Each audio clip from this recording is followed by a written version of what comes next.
हिंसा की आग में झुलसे मणिपुर से भयावह, शर्मसार और विचलित करने वाला वीडियो सामने आया है।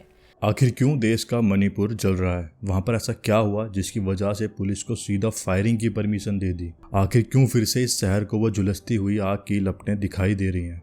जंग एक ऐसा शब्द है जिसके नाम मात्र से ही लोगों में दहशत फैल जाती है। जंग होना एक बहुत मामूली बात है, पर वो किस लेवल पे होती है ये काफी मायने लगता है। देश के किसी भी कोने में वायलेंस होना वो केवल एक कोने को ही नहीं बल्कि पूरे देश को चपेट में ले लेता है। मणिपुर केस जो काफी लंबे समय से चलता आ रहा है, इसके बारे में काफी लोगों को जानकारी नहीं है। जानकारी हो भी कैसे? हमारे देश की मीडिया को करीना के बेटे तैमूर या ज्योति मौर्य ने कैसे आलोक को धोखा दिया, या फिर सीमा हैदर और सचिन की लव स्टोरी में कौन सा नया मोड़ आया। ऐसी न्यूज से इन लोगों को फुर्सत मिले तब जाके ऐसे अहम मुद्दों पर न्यूज चलाएं। इस चीज में कहीं ना कहीं हम ही जिम्मेदार हैं, क्योंकि हम भी ऐसी न्यूज़ों को टीआरपी देते हैं और ऐसी वीडियोस को बीच में ही छोड़कर चले जाते हैं। इस पूरी कहानी को शुरुआत से आप लोगों को समझाने के लिए मैं स्क्रिप्ट रेडी कर ही रहा था, तभी एक वायरल वीडियो मेरे सामने आई मणिपुर की, जिसे देखकर आपका भी खून खोल जाए। कैसे दो लड़कियों को बिना कपड़ों के रोड पर घुमाया जा रहा है और उनके साथ में अश्लील हरकतें करी जा रही है, इस पर भी इस वीडियो में बात करेंगे। बढ़ते समय के अनुसार अक्सर छोटी छोटी बातों पर झगड़े होना आम बात हो गई है, किंतु यही झगड़े इस लेवल पर हो जाएं जिसे संभालना बहुत ही मुश्किल हो जाए तो इन्हें बोला जाता है दंगे। कहीं भी दंगे होने का मेन कारण प्रोटेस्ट ही देखा गया है। पहले लोग प्रोटेस्ट करना शुरू करते हैं और जब इनकी बातों को सरकार द्वारा नहीं माना जाता तब ये प्रोटेस्ट एक विकराल और क्रूर रूप लेकर दंगे और वायलेंस बन जाता है। मणिपुर में चल रहे इस वायलेंस की शक्ल को देखकर भारतीय नागरिक का दिल दहल उठेगा, लेकिन आखिर इसकी सच्चाई क्या है? इसकी सच्चाई जानने के लिए हमें इतिहास के पन्नों को पलटना होगा। ये बात है जब अंग्रेजों का दौर हुआ करता था। इस टाइम पर अंग्रेजों की तानाशाही छठे आसमान पर थी। हम बात कर रहे हैं सन 1762 की। उस समय मणिपुर में मैतेई कम्युनिटी के लोग रहा करते थे और पूरे मणिपुर में इसी कम्युनिटी का राज था। लेकिन इनके ऊपर इनके पड़ोसी स्टेट जैसे म्यांमार और नेगर ट्राइब्स भी हमला कर रहे थे। दोनों ही स्टेट अपनी तरफ से मणिपुर को टारगेट कर उस पर हमला कर रहे थे, जिससे तंग आकर मणिपुर के राजा ने ब्रिटिशर्स के साथ एक कन्वर्सेशन किया, जिसमें उन्होंने ब्रिटिशर्स से उनके प्रोटेक्शन के लिए हेल्प मांगी। लेकिन मणिपुर के राजा को कहाँ पता था कि उन्होंने मदद भी ऐसे लोगों से मांगी है जो आगे चलकर उन्हीं को निगलने वाले थे। ब्रिटिशर्स जो कि हर जगह अपना कब्जा जमाना चाहते थे, वो कहाँ ही आदिवासी कम्युनिटी की हेल्प करते। तेज दिमाग लगाते हुए ब्रिटिशर्स ने मणिपुर और म्यांमार के बॉर्डर पर एक नई कम्युनिटी बसाई, जो कि मणिपुर की प्रोटेक्शन के लिए बसाई गई। उस कम्युनिटी का नाम था कुकी ट्राइब। आई नो ये बात सुनने में काफी अटपटी है कि जिस कुकी ट्राइब्स को मैतेई कम्युनिटी की रक्षा के लिए बनाया गया, आगे जाके यही समूह एक दूसरे के खिलाफ लड़ रहे हैं। लेकिन जब ब्रिटिशर्स वॉर के खत्म होने पर जीते तब उनको मणिपुर मिल गया।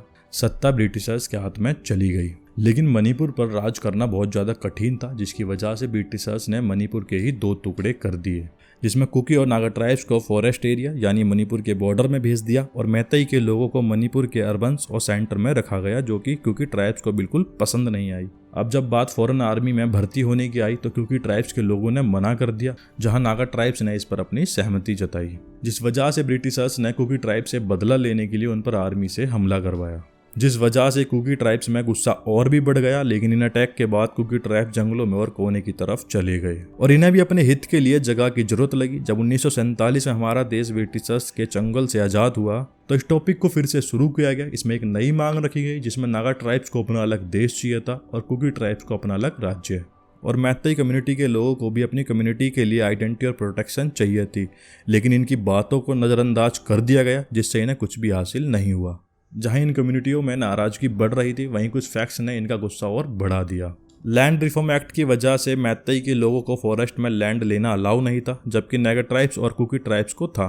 और धीरे धीरे मैतेई कम्युनिटी की पहचान कम होने लगी, जिसकी वजह से वहां एक रिलीजन डेमोक्रेसी का भी बहुत बड़ा रोल आया। मैतेई के लोगों के साथ में बहुत से डिस्क्रिमिनेशंस होने लगे, जैसे उन्हें ऊंची जॉब, सरकारी नौकरी और सरकारी लाभ से वंचित रखा गया।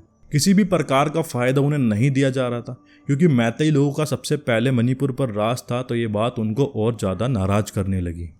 मणिपुर में मैतेई के लोग जो कि ज़्यादातर हिंदू थे, उनकी संख्या इसलिए कम होने लगी क्योंकि 1984 में क्रिश्चियन जो कि ट्राइबल्स एरिया में जाकर अपने धर्म और कल्चर को फैला रहे थे। 2021 तक आते आते इनकी पॉपुलेशन इतनी बढ़ गई, जिसकी वजह से मैतेई के लोगों में और गुस्सा बढ़ गया। लेकिन मैतेई कम्युनिटी के लोगों के पास में भी बहुत एक अहम पावर थी, जो थी पॉलिटिक्स की।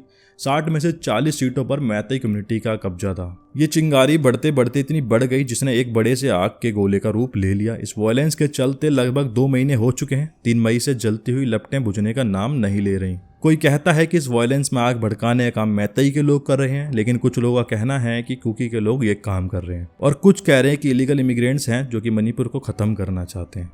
मणिपुर के ज्यादातर लोग सरकार से नाराज हैं। लोगों का कहना है कि मैतेई के लोगों को सरकार ने वेपन्स दे रखे हैं, तो कोई कहता है कि सरकार द्वारा कुकी लोगों की मदद की जा रही है। खैर, कोई कुछ भी बोले, लेकिन इस तरीके का वायलेंस करना बहुत ज्यादा गलत है। सरकारी बिल्डिंग्स और सरकारी प्रॉपर्टी को काफी ज्यादा नुकसान पहुंचाया जा रहा है। ये लड़ाई इस कदर बढ़ चुकी है कि आम लोगों को खुलेआम मारा जा रहा है, हिंसक रूप से लोगों को प्रताड़ित किया जा रहा है, जान माल की हानि अत्यंत रूप से बढ़ रही है, और 2 महीने होने के बावजूद भी ये आग शांत होने का नाम नहीं ले रही थी।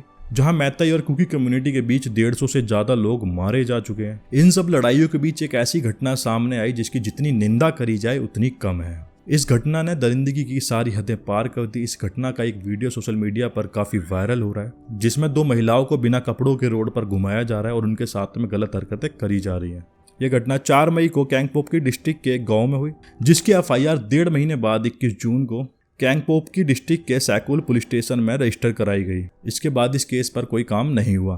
केस रजिस्टर्ड होने के 1.5 महीने बाद जब ये वीडियो वायरल हुई तो उसके अगले दिन जाके फर्स्ट अरेस्ट किया गया। हमारी जानकारी के अनुसार ऐसा भी कहा जा रहा है कि पुलिस वालों ने इन महिलाओं को बचाया तो था, लेकिन रास्ते में भीड़ ने पुलिस की गाड़ी को रोका और उनसे उन महिलाओं को छीनकर ले गए, जिसमें से 56 साल के एक आदमी को मार दिया गया और 3 महिलाओं को कपड़े उतारने के लिए मजबूर किया गया। इनमें से एक महिला अपनी जान पहचान के लोगों की मदद से वहां से भाग निकली। ऐसा कहा जा रहा है कि यह महिला कुकी कम्युनिटी की थी।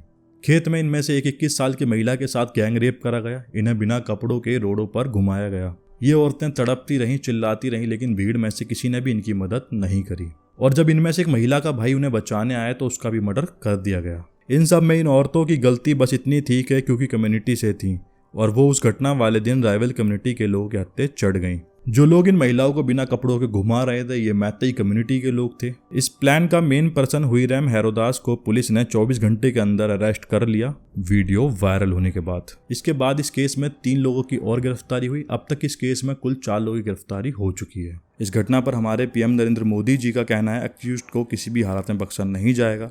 इस घटना से मेरे हृदय में गुस्सा और पीड़ा है। अगले हफ्ते फ्राइडे तक सुप्रीम कोर्ट ने सेंट्रल और स्टेट गवर्नमेंट से इस मामले पर जवाब दाखिल करने को कहा है, और साथ ही चीफ जस्टिस DY चंद्रचूड़ ने सेंट्रल और स्टेट गवर्नमेंट को सख्त से सख्त एक्शन लेने का आदेश दिया। चीफ जस्टिस ने कहा, या तो गवर्नमेंट सख्त एक्शन ले, नहीं तो हम इस मामले में कार्रवाई करेंगे। आशा है कि सरकार जल्द से जल्द कोई ऐसा फैसला ले जिससे ये मासूम जाने ना जाए और इन दंगाइयों पर भी ज्यादा से ज्यादा कठोर कार्रवाई करी जाए। कहीं इतनी देर ना हो जाए जिससे सरकार को और देश के नागरिकों को काफी ज्यादा नुकसान हो। आशा करते हैं आपको वीडियो में दी गई इन्फॉर्मेशन समझ आई होगी।